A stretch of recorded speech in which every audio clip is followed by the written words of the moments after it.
In episode 26 of the SOC Level 2 training series, we're going to be going through the introduction to threat emulation, which is a part of the threat emulation module inside of the SOC Level 2 pathway of TryHackMe.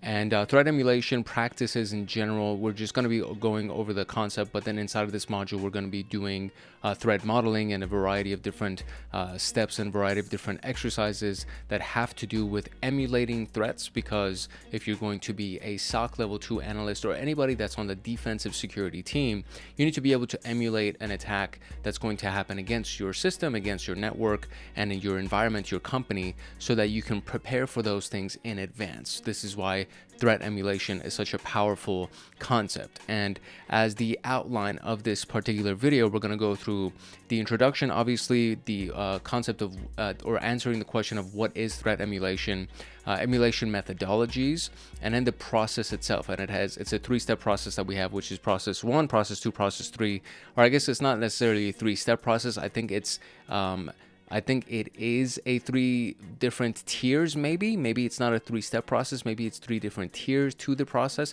We're about to find out all of those things together right now, so it should be pretty exciting for all of us to go through. And then obviously there's going to be the conclusion. I'm going to give you a couple of final thoughts, maybe potential homework or something that you can do, and then you'll be dismissed for the day. And then we'll move on to the next video after this one, which has to do with actual threat modeling. If you're serious about your CySec training and want access to me on Discord, consider joining Hackaholics Anonymous. We have 4 tiers: the supporter, agent, guardian, and master. Each tier gets their own Discord server and early access to content. The agent, guardian, and master levels get exclusive content, exclusive downloads, monthly Python automations, live streams with me every month, plus so much more. And to join, you can simply click the link in the description below, or you can go to our homepage and click the join button there, or you can go to youtube.com/@hankhackshackers/join, and you will be able to join Hackaholics Anonymous. Now, without further ado, let us jump into the threat emulation introduction. All right, in cybersecurity, we have 2 general teams. We have the red team and we have the blue team. And the blue team consists of the security analysts, the security engineers, and everybody in the security operations center. And then in the red team, we have the ethical hackers, the pen testers, the offensive security people, the OffSec people. And in order for any company to stay up to date and to actually have a really strong security posture, those 2 teams have to work together. That facilitation through effective collaboration between the teams while addressing security breaches and during training and emulation practices, all of these things are very, very crucial and critical to build and maintain a very strong security posture. So understanding the difference between cybersecurity simulation and emulation can help you build a more robust threat detection and response program that strengthens your security.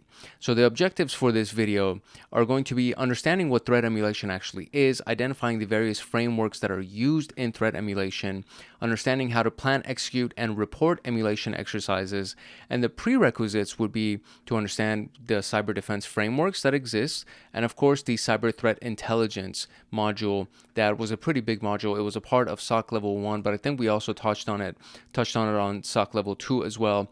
And so you have the intro to cyber threat intel, threat intelligence tools, Yara, OpenCDI, MISP, and then there were a couple of exercises that we ran inside of that module. And in the cyber defense frameworks, things like the pyramid of pain, cyber kill chain.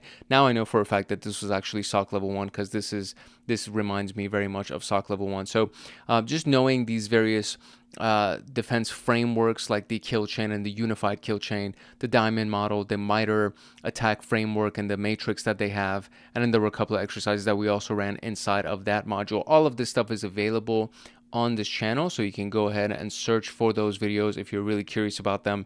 But we will be kind of gliding over those. We'll be going over those as we go through the rest of this video as well, because they're part of, or at least they're prerequisites for this video, which means that most likely we're going to end up touching on those topics. So let's answer this big question. What is threat emulation, and what is the difference between emulation and simulation? So the best way to be able to answer this question, we first need to understand what emulation in general just means. And so the definition for emulation is effort to match or surpass a person or achievement typically by imitation. So that's the key word right there. Emulation is another word for imitation. So when you emulate somebody, you want to be like that person. When you emulate somebody's achievement, you want to achieve the type of achievement that they achieved. So when threat emulation comes into play, that means we are trying to imitate that threat, right? So it's pretty much like right on the boundary of penetration testing, right? So it ensures that the team is provided with an adversary's perspective of an attack without the hassle of dealing with an actual threat with malicious intent. And that it sounds very identical to pen testing and ethical hacking and all those things. And they're essentially two sides of the same coin, honestly. Like threat emulation and really like advanced defensive security is pretty much the same as penetration testing. Like when you really go into advanced defensive security, you're being proactive and you're going on the offensive to try to find the various different ways that somebody can attack your organization. So organizations will be well prepared if a real-time and sophisticated attack is initiated against them. With this know-how, the following common assumptions about an attack could be avoided. So we applied all the patches. You don't have to worry about assuming that you actually did that, because you are now attacking, you're creating these threats to see if you really did apply all of those patches. Applications have multi-factor authentication applied. We have the network segmented. We have implemented a demilitarized zone, and traffic flows through a proxy or a firewall or both, right? Or an intrusion detection system, intrusion prevention system. Nothing will go through our firewalls, antivirus, and IDS solutions. All of these things, instead of becoming assumptions, we can actually confidently say, yeah, those things are actually all true.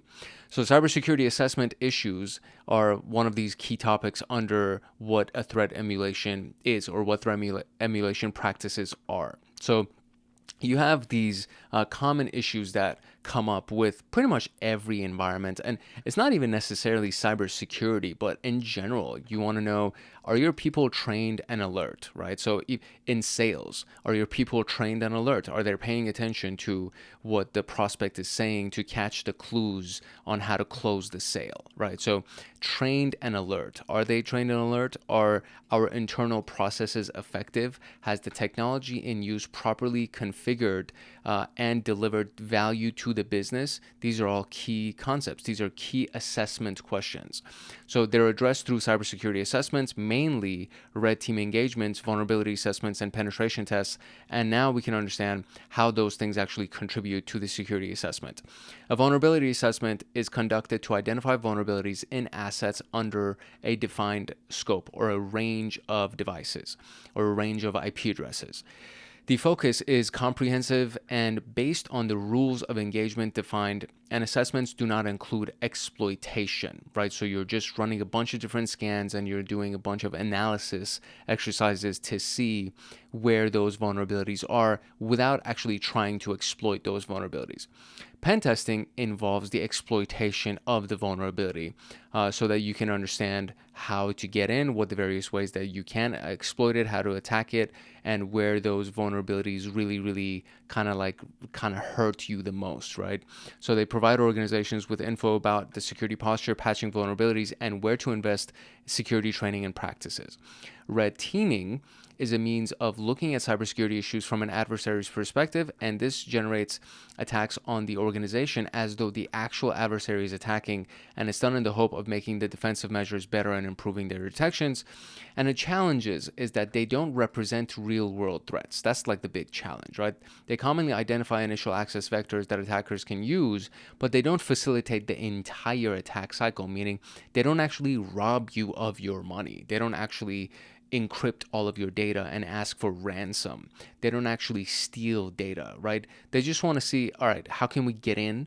And then once we're in, let's make sure we patch all of those entry points, all of those initial access vectors, right? Another challenge is the lack of incentivization of red and blue teams during the engagements. So no party wishes to share their intel and their tactics, techniques, and procedures, even when the benefits overlap for both teams. So emulation is to address these challenges and provide a holistic security evaluation and it's kind of sounds like it's like the closest thing to a black box pen test, that you would hire an external company, a third-party company, to attack your organization, and you would pay them to do it, and then you don't tell the blue team about it, and you just see how it happens. And usually when the blue team responds to something, when they know that it's not a rehearsal, or when they think it's not a rehearsal, or this is just a pen test or whatever, when they don't think that that's the case, and they feel like they're under attack, they have a fire under their ass to try to resolve the situation and try to figure it out. So what is the difference between emulation and simulation? So there's no standard definition of this discipline within the industry. There's just different terminology. So familiar words are emulation, adversary emulation, attack emulation, purple teaming, which is the combination of red and blue together, right? So we can use threat and adversary emulation interchangeably for this exercise and differentiate them from simulation. So what is emulation? It's the intelligence-driven impersonation, right? Imitation, impersonation of real-world attacks and scenarios and tactics, techniques, procedures in a controlled environment to test, assess, and improve an organization's security defenses and response capabilities. So you seek to behave as the adversary would. That means you want to go past that initial attack vector. It aims to identify and mitigate security gaps before attackers exploit them, and it can be conducted in a blind operation, which is very similar to a black box pen test, mainly as a red team engagement and unannounced to the rest of the defensive security team, or as a non-blind operation involving all security teams and ensuring knowledge sharing. So threat emulation commonly represents adversary functions or behaviors through predefined automated attack patterns that pretend to represent the adversary. So it implies that the actions that are taken during the exercise will combine TTPs from one or more groups, but not an exact imitation of a particular adversary. So key concepts here. There's the real-world threat. So the MITRE ATT&CK framework and cyber threat intelligence are known information sources. So we look at the MITRE ATT&CK framework almost regularly, almost in like every single video that we do. Especially recently, I've been going through the MITRE ATT&CK framework very, very frequently, because the things that you see here, everything under privilege escalation, or literally every other tactic that is outlined, and all the different techniques that are on here, these are actual campaigns that were taking place, that somebody hacked a company or they hacked a government, and then they collected that data and they created this massive database of real life scenarios that took place that affected a given entity, and then they outlined it, and they're like, okay, so here's what happened, here's how you can mitigate it, here's how you can detect it, so on and so forth. So MITRE ATT&CK framework is a really, really big one. So looking at that framework and cyber threat intelligence are common information sources to ensure that these TTPs, those tactics, techniques, and procedures, are based on actual breaches, on actual advanced persistent threats and campaigns that took place. And so this is the pyramid of pain that we mentioned at the beginning of the video. And, you know, the most trivial version of blocking an adversary from coming in would be to like detect the hash values of what they're using, then detect the IP addresses of that they're using and block those IP addresses, block those hash value signatures, then detect the domain names that they would be using. Then you want to start looking at the network and host artifacts that they would be using, the actual tools that they would be using. And all of these things, as you go further along, it makes it tougher and tougher for a hacker to get into your system, right? And the toughest way that you can do it is that if you detect them based on behavioral patterns, which is what those tactics, techniques, and procedures actually means. If you can detect their behavioral pattern, which is behavior focus right here, I'm literally like, I'm on it today. So if you can detect those behavioral patterns, obviously hash values and IP addresses and all these things can be changed. Somebody can just use a different hash value, or, you know, create a different file that is modified a little bit and it generates a different hash value. They can just buy a million IP addresses. They can buy different domain names. So those things are fairly simple to recreate, right? To create different avenues. But if you can detect their behavior, if you can try to figure out what they're actually trying to do, what their goal is, that makes it very difficult for a hacker to actually get in. So the execution of TTPs during an emulation exercise aims to tune defenses based on behaviors, not signatures. So hash value is a signature, and IP address is technically a signature. So you adapt to the elements of the pyramid moving towards the very, very top to make it actually difficult. Transparency has to do with disclosure of the activities between the red and blue teams unless you're specifically instructed not to disclose anything, at least while the exercise is going. But after, when you do your lessons learned and when you're doing kind of your debrief, then you want to be transparent with everything that you've done to make sure that the security posture is improved holistically. Collaborative is another big key element to this. There's a common goal of improving the organization's security, so it allows the teams to collaborate in their efforts. And it's repeatable. Emulation tasks could be done multiple times in the course on an exercise or numerous exercises, and it can be automated, creating a baseline of continuous practical security assessments and deployment. And this process right here, this whole thing right here, should be done regularly. This should not be a one-time thing that you do. You should be running it at least once a year, if not once every quarter. It's just something that you need to do regularly.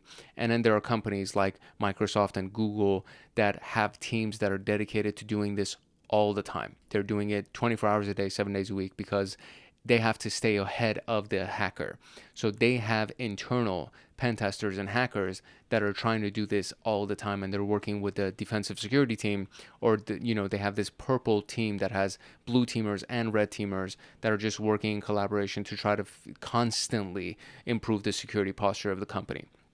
So this can be applied to numerous instances, assessments and improvements to test personnel, assess security processes, evaluate technology, capability development to enable the creation, modification, application of tools and analytics derived from the TTPs, and professional development. So what's the best way to actually teach people and actually promote knowledge sharing is to put them on the spotlight and actually be like, hey, this is what's going on. Let's test this thing.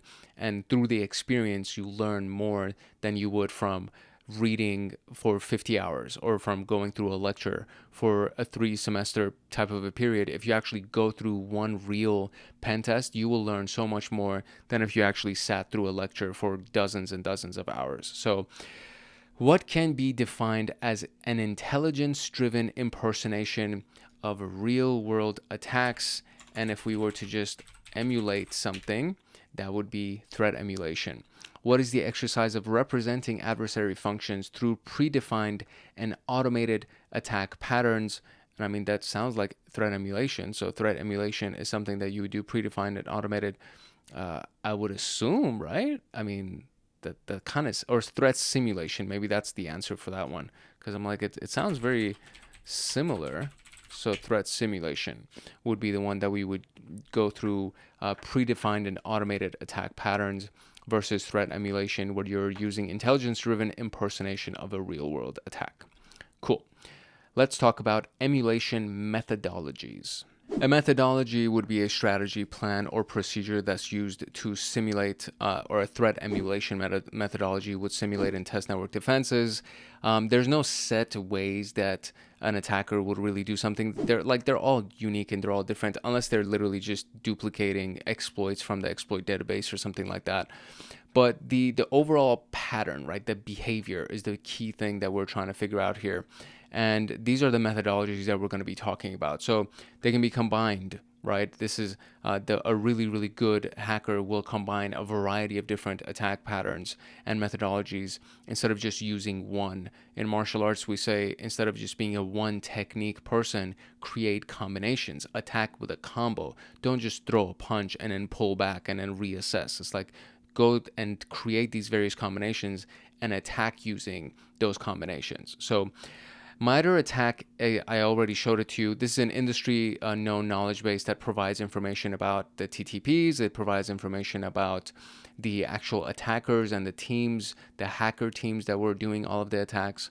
So threat emulation teams can extract many benefits from integrating ATT&CK, which is the ATT&CK, integrating that with your engagement, as it would make it efficient when writing reports and mitigations related to behaviors that were experimented with. It visually represents attacker techniques. There are 14 tactics, as we saw, which is represented by each column, and then within those each columns they have techniques, and then when you expand them, so let's actually go into it so you can see instead of just looking at a screenshot. when you expand, this is just pointing us to the MITRE attack room, which there's a video on it, by the way. So if you want to go watch that, you can. But I mean, I think the best way to learn is to actually go to attack.mitre.org and just look at this, or you can just do MITRE attack and then Google that, and then you'll be brought over here. So when you go under every tactic, so this is considered the tactic. Why can't I zoom in? Okay, here we go. So execution in this case would be the tactic. And then under execution, we have these various techniques. And then each technique, or some of these techniques, can be broken apart. So command and scripting interpreter, click on that and it expands it to all these different options. So these are all considered to be sub techniques, and then you can click on one and it'll take you to the page for that sub technique. It'll show you the examples of those procedures. For example, APT29, which there's no dedicated name to this, but this is the Advanced Persistent Threat Group 29, which has developed malware variants written in Python. And then these are all the different examples of these different entities that have used Python, and Python obviously is a very, very big language when it comes down to this. And then we have the mitigations, and then we have detection and all of that. So this is just the page that's dedicated to Python. And then of course, if you click on any of these guys, so if we go to Banduke, then we get the Banduke page, and then we can look at all of the techniques that Banduke used to attack a given company through the various campaigns that they had, right? So there are so many different ways that you can use the MITRE attack framework to learn about threat emulation, because all of those things have actually happened. And so this is just a screenshot of that. Then there's the Atomic Red Team, which is the library of emulation tests developed by Red Canary, which is a really big name inside of the intrusion detection system. Red Canary Atomic Red Team is a GitHub repository that we can find at the Red Canary profile under Atomic Red Team. So you would go to github.com/Red Canary co/Atomic Red Team, like that, and you'd be brought over here. So this is a series of emulation tests, right? A library of emulation tests that can be executed to test security defenses within the organization. It provides a mechanism for learning what malicious activities look like and provide telemetry from every test to facilitate defense improvements. The individual tests are known as atomics, and they're mapped to the MITRE attack framework, so providing a pivot between threat profiles and emulations. And it provides emulation on a wide range of platforms, not only known operating systems, but also cloud environments. And you can learn more about that in the Atomic Red Team and Caldera rooms, which we will do in the next series of videos, in future videos. So this is the process, right? So if you pay attention to it, it's a circular motion, and it's repetitive, it's continuous. So you choose an attack technique, choose a test for that technique, execute the procedure, analyze the detections of the procedure, make improvements to the defenses, then choose another attack technique, or choose the same one and then go through the process and see if you have actually improved the response to it. Then we have the TIBR EU framework. So TIBR EU is the threat intelligence based ethical red teaming. That's the acronym, that's what it stands for, and it's the European framework developed to deliver controlled bespoke intelligence-led emulation based on entities and organizations' critical live production systems, and it's meant to provide a guideline for stakeholders to test and improve threat resilience, cyber threat resilience, through controlled adversary actions. It allows a 3-phase process for end-to-end testing. So we have the preparation phase, the testing phase, and the closure phase. And excuse me, for most exercises, there's always these 3 general phases. You prepare, you test, and then closure has to do with the lessons learned and the documentation and the report generation, all that. So during preparation, kind of the security team involved in the test are actually established. So you assign the teams, the entities management determines and approves the scope, and then this will be the formal launch of adversarial testing by ensuring all the planning and procurement are fulfilled. The testing phase is actually when everything is applied. So they'll prepare a detailed report to showcase the threat areas for organization to set up the necessary attack scenarios based on interested adversarial behavior.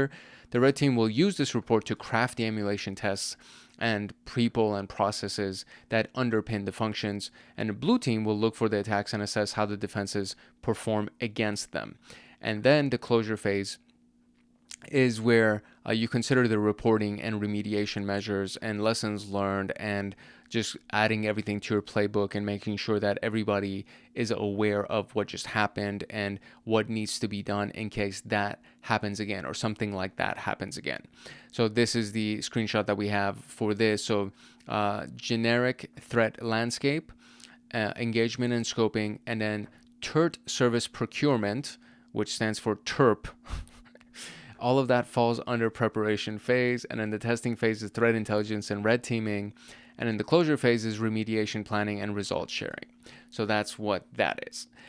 Then we have the CTID, so the Center for Threat Informed Defense. It's a nonprofit research and development organization that's operated by MITRE Ingenuity. So the mission is to promote the practice of threat-informed defense. With this mission, they have curated in the open source adversary emulation plan library, which a lot of these things, I mean, you don't need to reinvent the wheel, right? Like you can go and create, or you can go and use these plans that have generated, these frameworks that have been generated, the templates that they create for you, so that you can run it against those things and then customize it for your specific company or your specific industry. But there is some kind of a plan that's already in place. This has been, cybersecurity has been a big conversation for over a decade now. And it just becomes more and more of a serious topic as we go further into the digital world. So this is just one of those things that you should be using regularly. These plans you should be using regularly. The library provides two approaches. There is the full emulation and micro emulation. Full emulation, as the name implies, is the comprehensive approach to emulating a particular adversary, for example, APT29, which we already looked at, from the initial access to exfiltration. And an example of this would be the APT29 adversary emulation repository, which I don't know why I just opened this in a new window, but this is another one that's for the Center of Threat-Informed Defense that is available on GitHub. For whatever reason, I can't zoom in on this. There we go.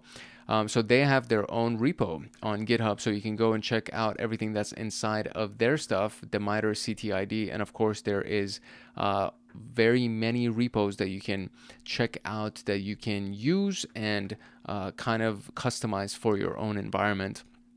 Then there's micro emulation, which is more focused for emulating behaviors across multiple adversaries like file access or process injection techniques.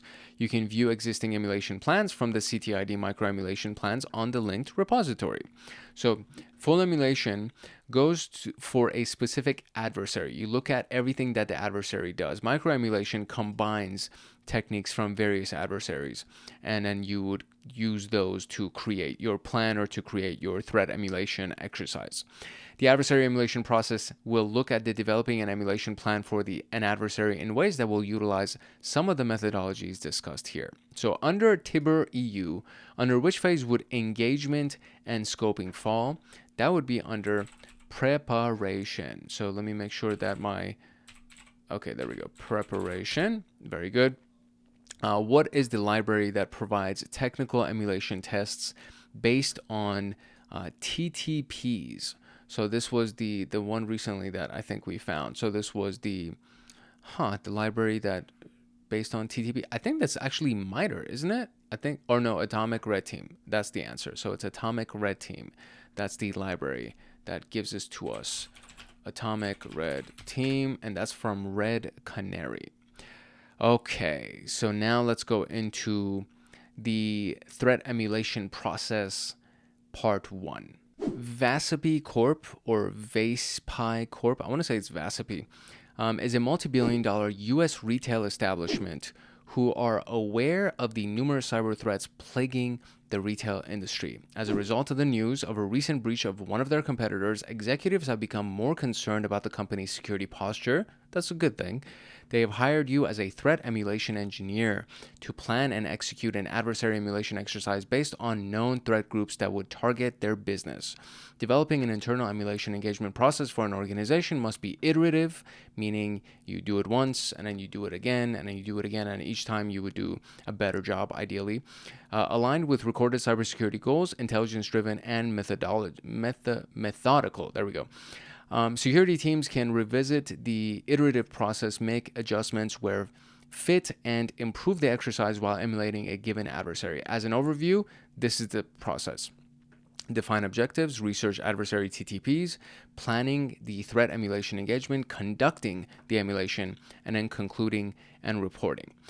So defining the objectives is important, obviously, because you need to make sure that you're focused and you're on track throughout the entire exercise. So the objectives should be clearly defined. It should be specific and measurable. So the aim might be to identify how an attacker could gain access to sensitive data on a particular server, or in the case of VASP, whatever, have to set the objective to identify areas of protection against credit card fraud and ransomware attacks. And this should also be clearly defined. The scope should be clearly defined, meaning what the emulation will target, what systems are going to be targeted, and what data is going to be targeted. Once you have that information, you can start researching the adversary TTPs, right? So accurately model the behavior of the target adversary so that the emulation team can conduct the exercise realistically and practically. And it involves gathering as much information about the threat and identifying behaviors that can be tested based on the set environment. So we can have the information gathering piece, so gathering information about the threats that you would be concerned about, to avoid instances of selecting arbitrary and non-concerning adversaries like APT41 that deals with cyber espionage as opposed to financial fraud, right? So you want to be focused on what actually applies to you.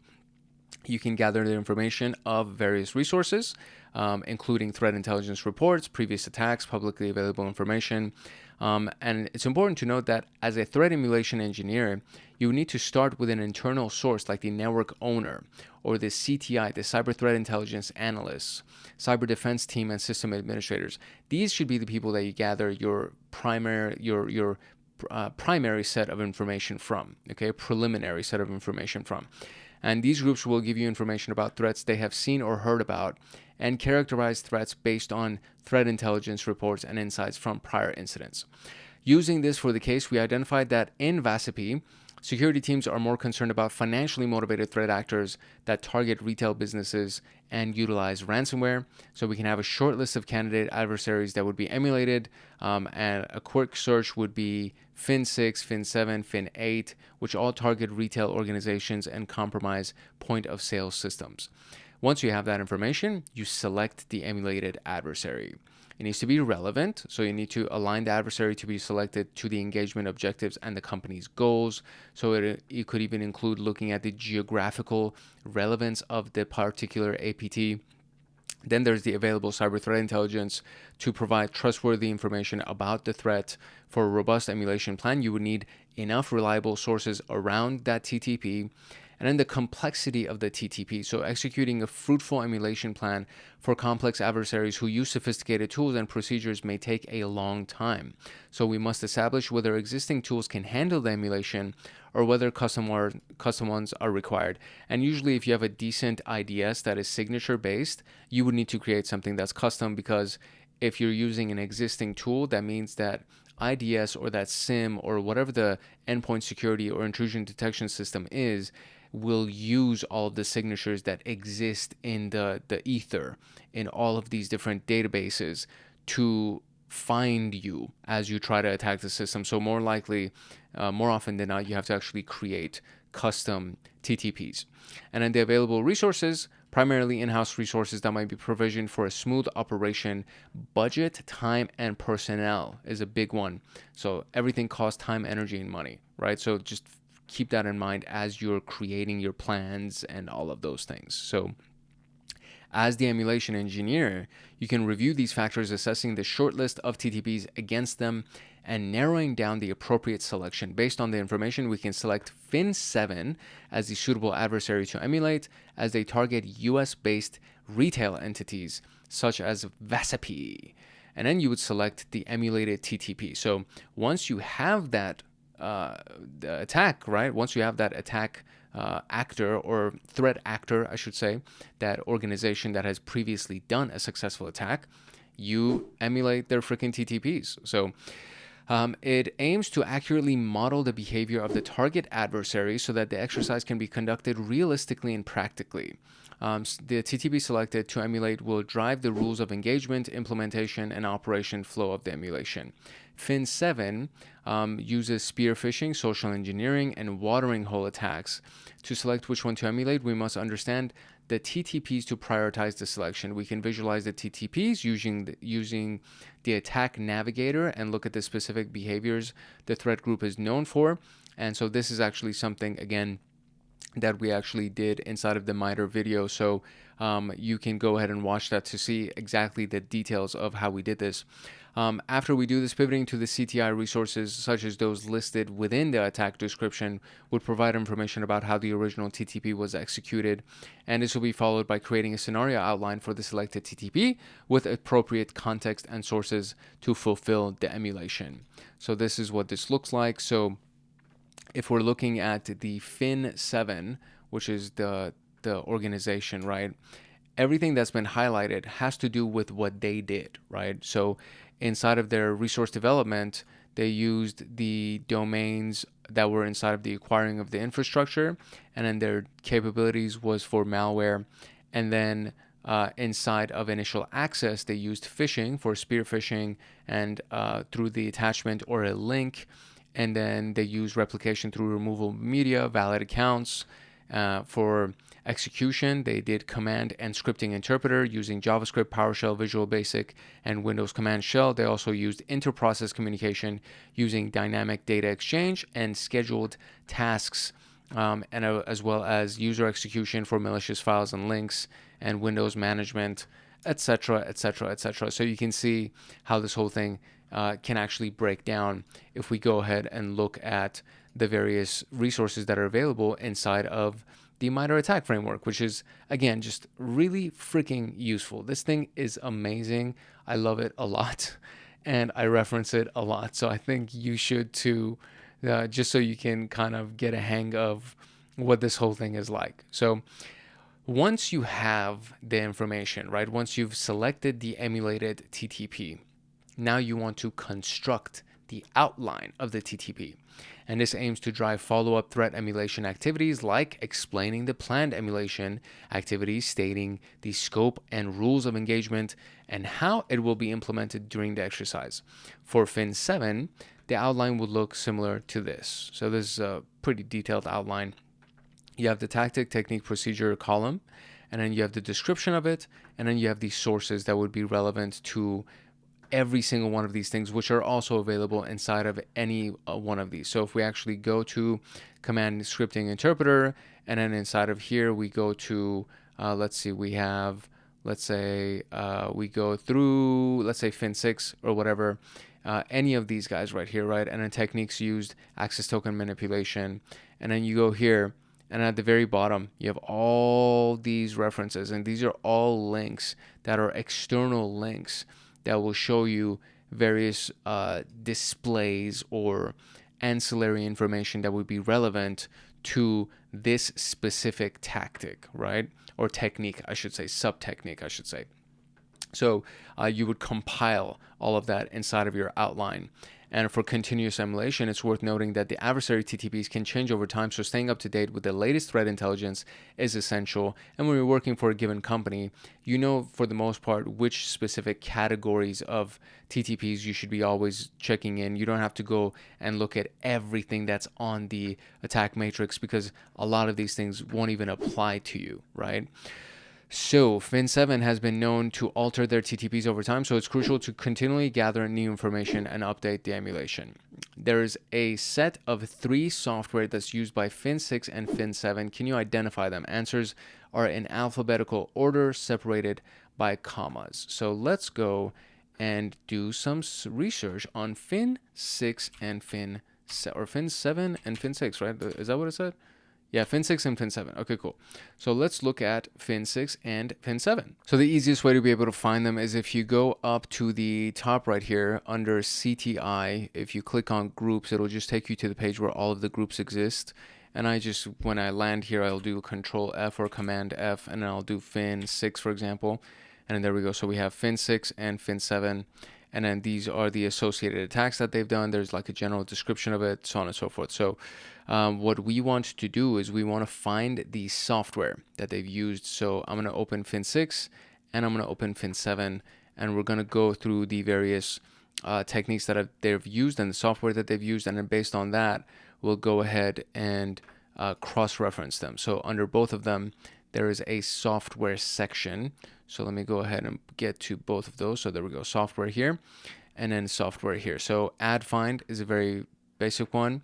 Cobalt Strike is also available on both of them. So AdFind, Cobalt Strike, and then let's see what else I could find. Okay, so I mean, there's a few that they have in common. So what's nice about this is that they are alphabetized. So AdFind is at the top for this one, and obviously AdFind is at the top for this one. And then so if you see that there's Boost, right, and Carbonac, and then it gets to Cobalt Strike, and then this one immediately goes from AdFind to Cobalt Strike. So that means that obviously as long as you're at a certain letter on either side, you can kind of be like, oh, okay, well, so Flawed, Amy, and all these guys don't apply to this because it goes from C, and then it gets to G. So it skips through E and F and all that. So, but even including all that, so we have AdFind, we have Cobalt Strike, Maze, and Mimikatz. Both of those, or all four of those, are available. Maze and Mimikatz is also available on this side. And I mean, there's a few of them. So the list for Fin 6, is this Fin 6? Yeah. The list for Fin 6 is shorter. So you can kind of use that as your base list to try to compare the two. But I mean, I'm going to go with, let's see, I'll go with AdFind, I'll go with Cobalt Strike, and then the next one was Maze. So let's see, maybe Mimikatz too. So AdFind, there we go. So AdFind is probably right, and then Cobalt Strike is probably right, and Maze would be too short. So let's see, Mimikatz maybe. All right, cool. There we go. We got it. Nice. Now, which factor will be considered when analyzing whether to use existing or custom tools during the emulation? And that is the element that we had right here, which was, it's actually right under the subhead of selecting the emulated adversary. It's the TTP complexity is what would be used to determine whether or not you should be using existing or custom tools. So TTP complexity is what we would use. All right, great. So now let's move on to our next scenario, and we actually have a sample site here. So this is going to be nice. We're going to run a little exercise. So we're basically just picking up from where we left off, because the last major section was number 2, and then under that we had several subsections. So the next one here is planning the threat emulation engagement. So it involves conducting and mimicking actual cyber attacks. There could be problems that can ensue if you don't properly plan and coordinate with the rest of your teams and everybody else in the company. So it could be, you accidentally leak private data, or you lose data, or a system crashes or something like that. So you need to plan for these things and make sure that everything is well rehearsed before you actually implement the exercise. So again, because you're not just kind of doing a vulnerability scan, or you're not just trying to get in and see how you got in, you're, as best as possible, you're trying to emulate the attack that happened. And if you don't plan properly, you could actually lose data, or you could leak data, or you could crash a system, all of that. So it's very important to understand this and to rehearse and plan in as great detail as you possibly can. So you want the rules of engagement, you want the communication approvals, you want the to make sure that everything that you are doing has been clearly declared and everybody's fully aware, so you don't lose data and leak data, etc. So it involves determining the resources needed for the activity, like personnel, time, equipment, And then you have the plan itself. So threat emulation plans are a collection of resources that are used to organize and set a step-by-step execution for adversary behaviors based on the TTP. As discussed in the previous section, we can find available emulation plans from the CTID that capture adversary behaviors based on specific scenarios and step-by-step procedures. So a well-defined plan will contain the elements engagement objectives, right? So we've seen the objectives, and they're defined at the beginning of the process. Then the scope, which is the departments, users, devices, data, all of those things that we're allowed to attack, right? Then the schedule. So when is it going to take place? When is this exercise going to take place? And how everybody should be on alert that we're doing an exercise, right? Don't think that you are actually being attacked. We're doing an exercise. It's going to happen between this time and this time on these days. So make sure that you don't just go lose your shit and call the police or something like that. This helps avoid conflicts between emulation activities and legitimate business operations. Then there's the rules of engagement. What can you do and what can you not do? That's what the rules of engagement are. How can you attack? What you should not attack, and don't try to crash the system. We don't want to actually crash the system, but if you think you can crash the system, document it, please, and let me know what's going on. But don't actually crash the system. Don't actually encrypt all of our stuff so that we can't access it. Like, you need to get as far as possible as you can without actually doing the damage. That's the key element. Obviously, get permission to do this. And it should be written, explicit written consent to conduct this.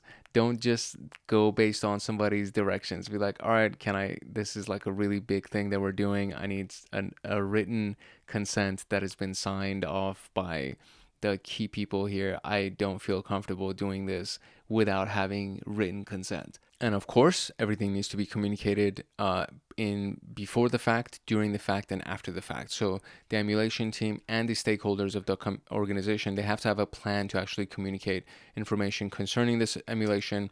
And you need to define the timing, communication channels, and all of those things to be included.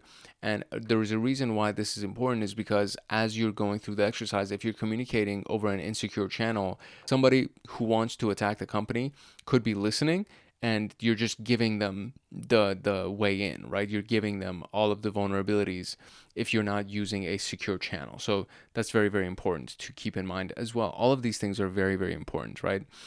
Then you conduct the emulation. So you've prepared, you've planned, and now you're running it. You're running the exercise. So you carry out the attack using the TTP identified in the research phase. It requires skilled professionals who can accurately replicate the tactics and techniques. And this exercise should be conducted controlled and safely, and any issues should be addressed immediately. We're not going to go through the technical implementations. We just need to understand what the breakdown of this is. So planning the deployment, the emulation engineer for VASP, we can revisit the research phase tackled in the previous task where we identified the TTP to emulate for Fin7. So let's say if we want an initial access emulation, we can use the attack framework to understand the TTPs and map them out. This would combine the Mandiant Fin7 evolution report and eCentire Fin7 report outlining how Fin7 used Windows document lures to execute their campaign. So the document lure meaning the attachments that were used inside of those spear phishing campaign, that's what they used to execute their campaign. And the lab environment should be effectively set up, and security teams should know their responsibilities. Then you implement the TTP. So the deployment of actual TTPs happens here.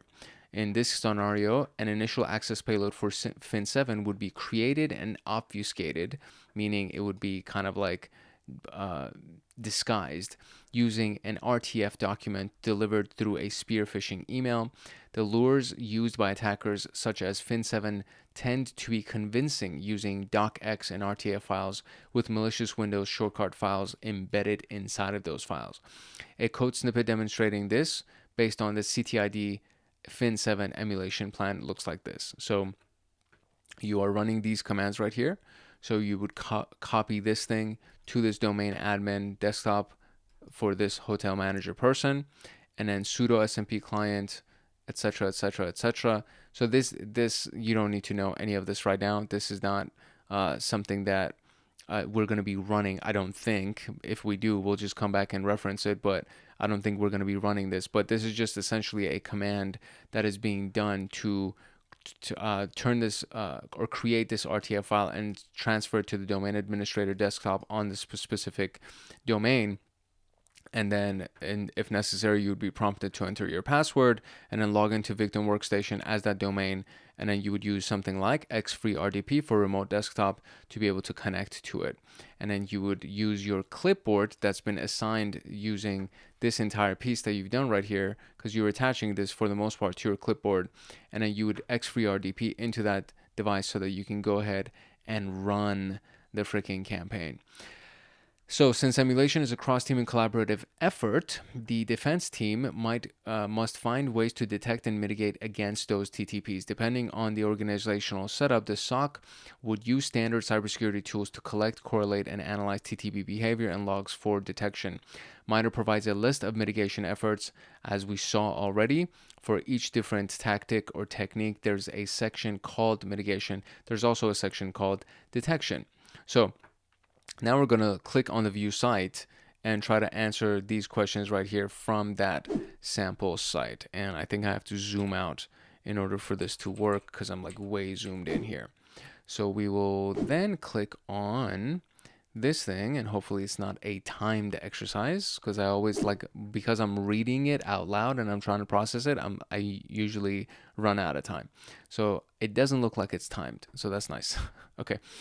So there are 2 rounds, each round comprising of 3 questions related to a specific attack strategy that is being implemented. You have an option to utilize a special ability play that will have more impact and help complete the exercise quicker. Okay, so what are the questions first? We want to know the emulation plan component determining which activities are to be used is known as, I see, so that's the first part of this that we're going to use from our lectures. So the emulation plan activity that says what? Which activities are to be conducted? I believe that would be the scope. All right, cool. Now, here we go. What is the flag 1 obtained after that? What is flag 2? Okay, great. So now we can actually go to the exercise that we got here. So let us proceed. Round 1. So what does it say? Special ability, okay. Assuming you're emulating Carbon Spider, what will you use to achieve execution techniques? You have AI. Okay, so that's it, right? So what will you use to achieve execution techniques? And you're this guy. Okay. Execution techniques, Windows Management Instrumentation, WMI, Windows Command Shell, Apple Script. And the question is execution techniques. It doesn't say which operating system though. I'm gonna say Windows Command Shell. Nice, cool. All right, great. While emulating Carbon Spider, what would be used to achieve persistence? A scheduled task is a very, very common tool that we would use for that, and that's also good. Very good. There is a POS malware that Carbon Spider has been known to use to harvest credit card data. What is the POS malware? That's one that I need to actually look into. So POS malware that Carbon Spider has been known to use to harvest credit card data, and we're using Fin7 as our thing. So let's see if we can find something for POS malware here. Okay, so Fin7 is actually known as Carbon Spider, or it could be one of their aliases, I guess.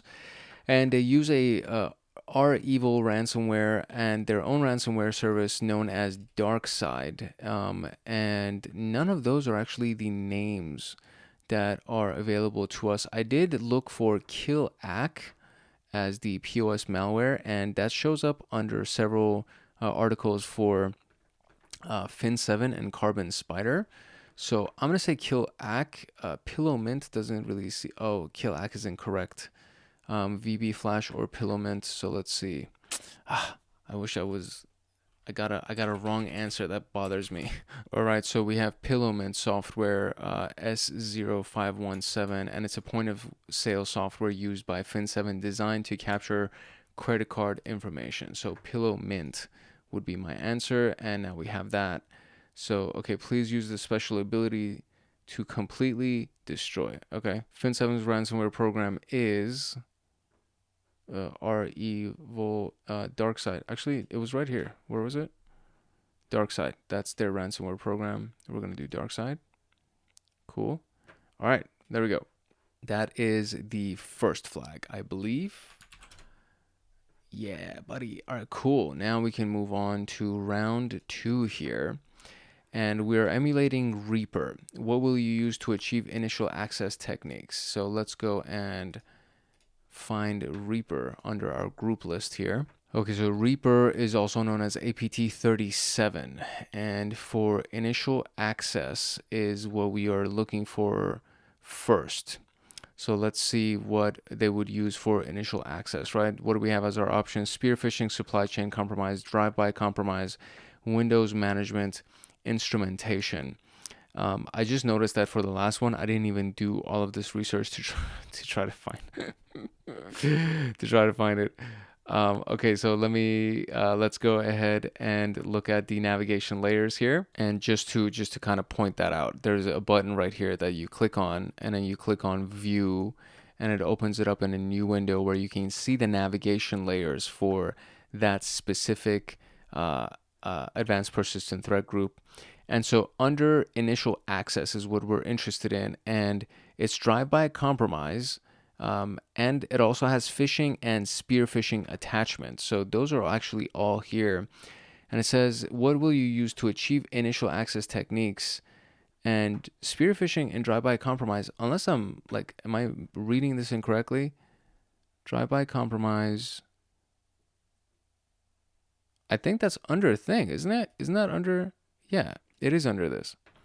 So if I close that, drive-by compromise is under there. So we have also spear phishing attachment. So either drive-by compromise or spear phishing attachment. I'm going to do drive-by compromise because spear phishing does not have the attachment specifically. So I will do that. Okay, cool. There we go. Reaper's command and control plan utilizes dog call malware. Which platform would be used to deploy it? So dog call malware. Let's go under software and see what we can find under that. And so this is what we have, dog call. Let's open this up.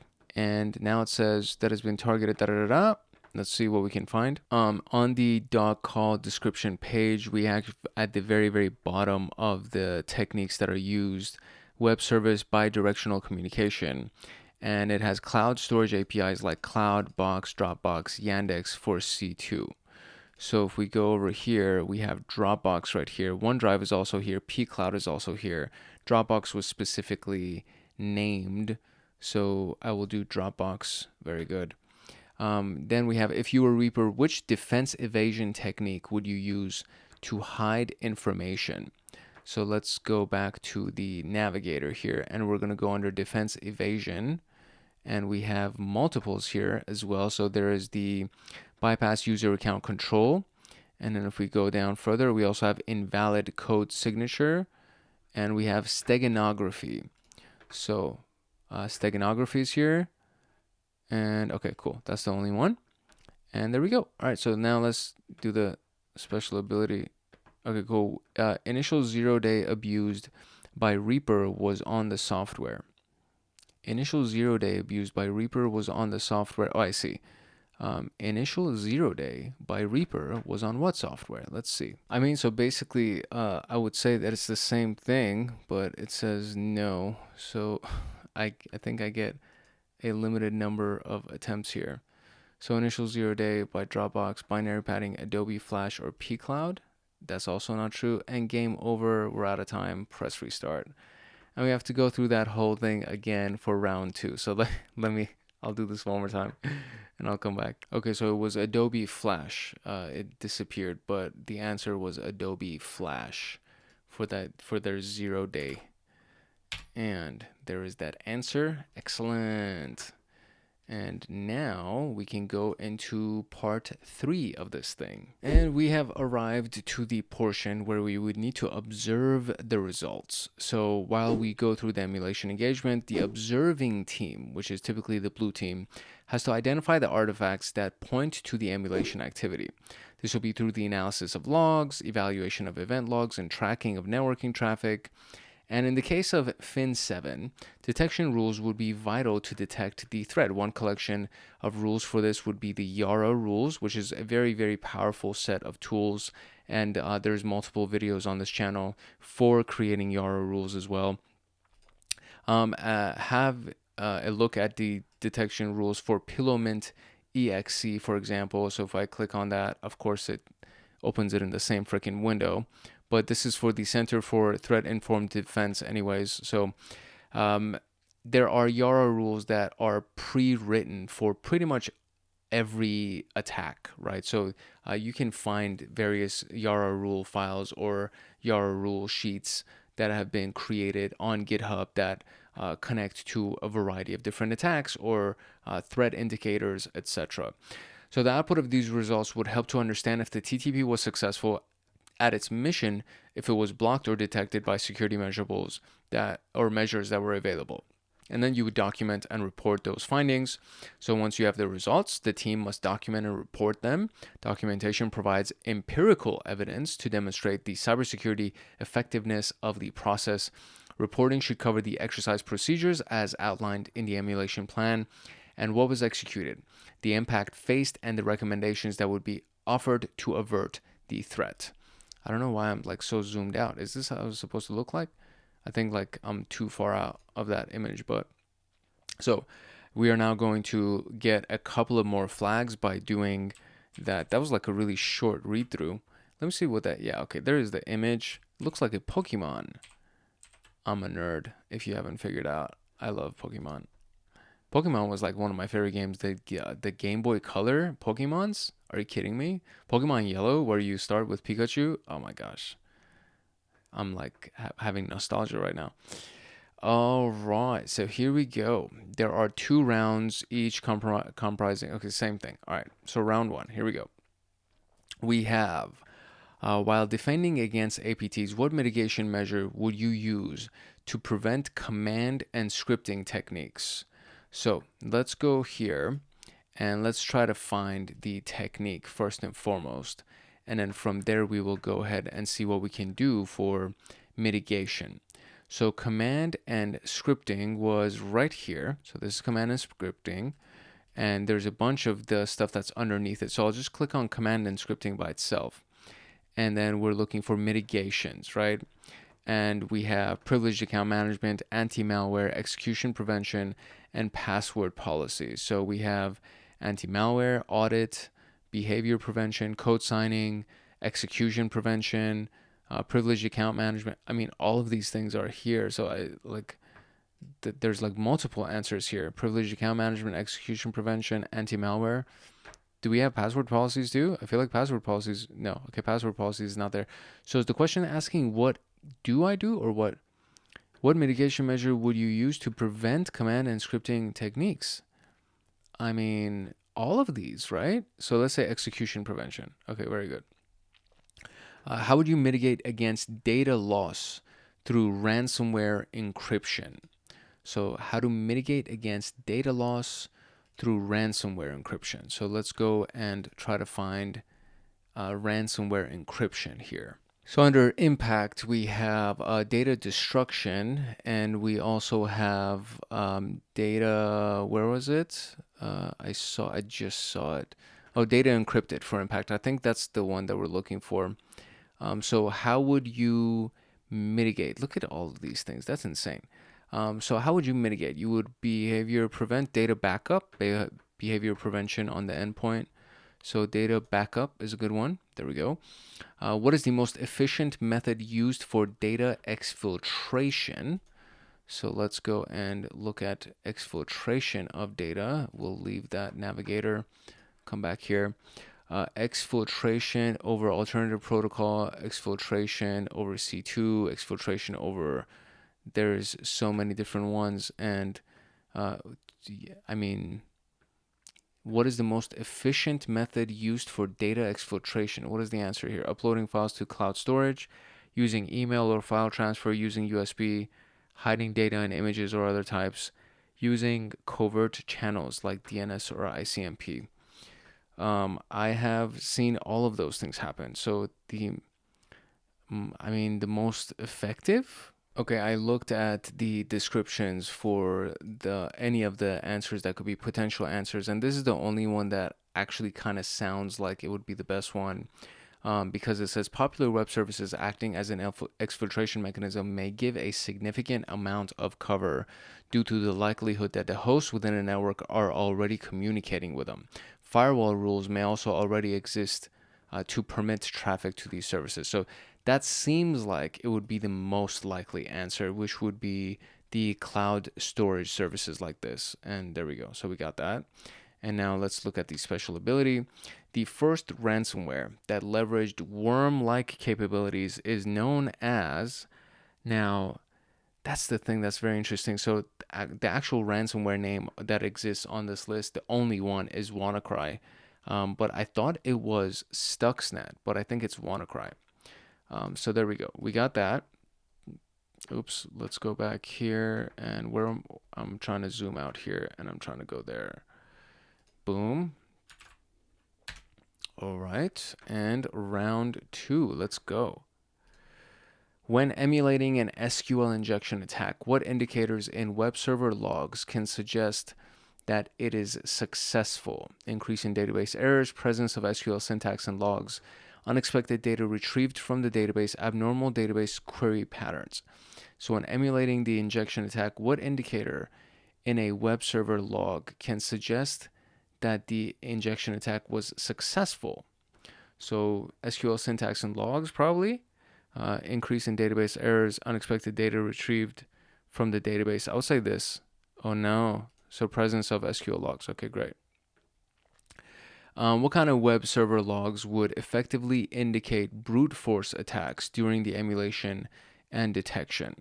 Multiple login attempts with different usernames, that could actually be brute force. Increased in failed login, that's also brute force. Sequential login attempts, repeated login attempts from the same IP address. I'm going to say increase in failed logins. Are you kidding me? Oh my gosh. Repeated login from the same IP or multiple login attempts with different usernames. That's not it either. Am I going to run out of... Oh, I'm so close to like running out of thing. Repeated login from the same IP. Are you kidding me? All right. File inclusion attacks would be detected using which artifact in web server logs? So file inclusion attacks would be detected using which artifact in web server logs? I'm going to say unusual file retrieval, and of course that's incorrect. Increase in file retrieval errors. Path traversal is also like something that we went through when we were trying to do file inclusion attacks. Traffic patterns from path traversal. Okay, there you go. And with I think I had one more error before I was going to run out. Which group was responsible for breaches due to the exploitation of the Outlook web app? So I'm going to go and look for all of these because I really don't want to get it. I think it's Black Oasis because I recognize the name.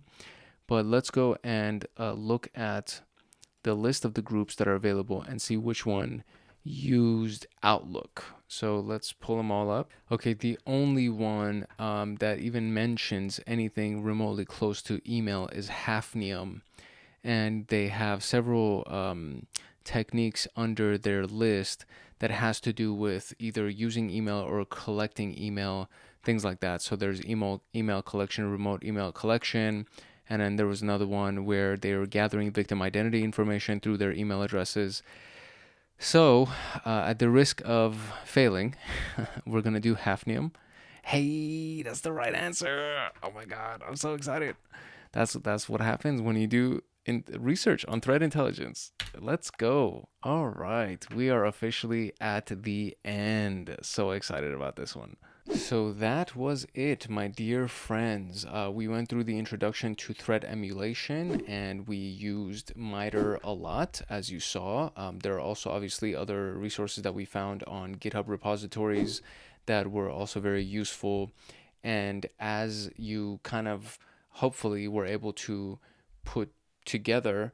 This is not just to simulate an attack and then stop. This is to emulate the full attack, go from beginning to end of the process, including the initial access, including attempting to exfiltrate and doing all of those things, but doing it within the boundaries of the company's guidelines so that you don't crash the system and you don't actually steal data or accidentally leak data or do certain things that you definitely would cause a lot of damage to the company. So that was it for the introduction to threat emulation. I actually liked it a lot. Anytime that I get to use MITRE and do like research with the various tools within the MITRE attack matrix, I find it very useful. There's just a lot of information that's very useful that we can gather from MITRE. So we're going to click complete, and then we're going to get our little checkbox. Look at that. That's always super exciting.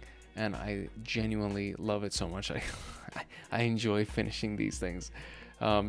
So yeah, I think that's pretty much it that we have for the introduction to threat emulation. If you got value out of this video and you would like to get more videos like this one, I encourage you to like, subscribe, and turn on the notification bell so that you get notified the next time that a video comes out, whether it's inside of the SOC level 2 pathway that we just went through or inside of the AI for cybersecurity that's coming up, as well as PenTest Plus and all of those things that we're going to be working on. So these are very, very important videos. I think as we get more advanced into these topics, you're going to want to be around for that. So I highly recommend that you do like, subscribe, and turn on the notification bell so that you get those notifications. And then of course, if you have any questions about everything that we went through, today's video was pretty easy because it was mostly like lecture based, but there are a lot of times that we go through actual detailed breakdowns of an investigation or a hack, and then we run command line commands and we just go through a variety of different techniques and tactics to actually implement and achieve the goal that we have in mind. So all of those things usually incite a lot of questions that come out. So drop a comment, drop a question, whatever you got, let me know. I'm very active in the comment section and I would love to respond to you and hear from you. So one final note, like, subscribe, turn on the notification bell so that you get notified the next time that a video comes out. If you're serious about your CySec training and want access to me on Discord, consider joining Hackaholics Anonymous. We have 4 tiers: the supporter, agent, guardian, and master. Each tier gets their own Discord server and early access to content. The agent, guardian, and master levels get exclusive content, exclusive downloads, monthly Python automations, live streams with me every month, plus so much more. And to join, you can simply click the link in the description below, or you can go to our homepage and click the join button there, or you can go to youtube.com/@HankHacksHackers/join, and you will be able to join Hackaholics Anonymous. I hope I see you in the Discord chats. If not, I hope I see you in the comment section. And that is it for today. It's your boy Hank Hackerson at Hank Hacks Hackers, your favorite network and system attacker/protector. If no one else loves you, Hank loves you. Love, peace, and chicken grease. And I'll see you in the next video. Later.